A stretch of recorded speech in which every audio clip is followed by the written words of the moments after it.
Let's look at asset-based community development. Historically, when we've looked at people and communities in need, we've said, okay, they've got problems and there's just lack. And so that's tended to say the solution to the problems are primarily from the outside. Well, sure there's problems, sure there's issues in people's lives and communities' lives, but what asset-based community development says, the first thing to recognize is every person in every community has resources. There are knowledge resources, there's social network resources, there's economic resources.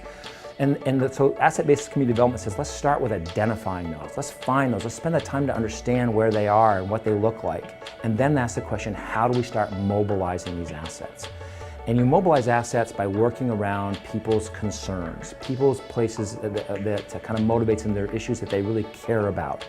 So we talk about discovering care. There's a lot of ways to do that, a lot of tools and techniques for that. But then once you've got that, then you ask the question, okay, now as people are motivated, they're looking at issues, they're saying this is what we can do about it, you ask where would outside resources, whether it's an idea, people, economic resources, how would that help this movement really succeed?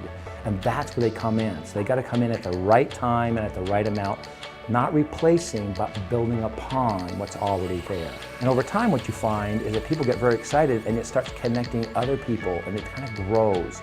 And then the third thing that kind of happens is you kind of take on smaller issues is people start watching this in the community, outside the community, and they say, I want to be part of that.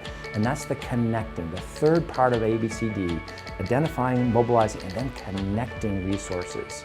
And it kind of takes on a life of its own. It's really saying, yes, there's issues, but God has put a lot there in the community. He's been at work long before we showed up.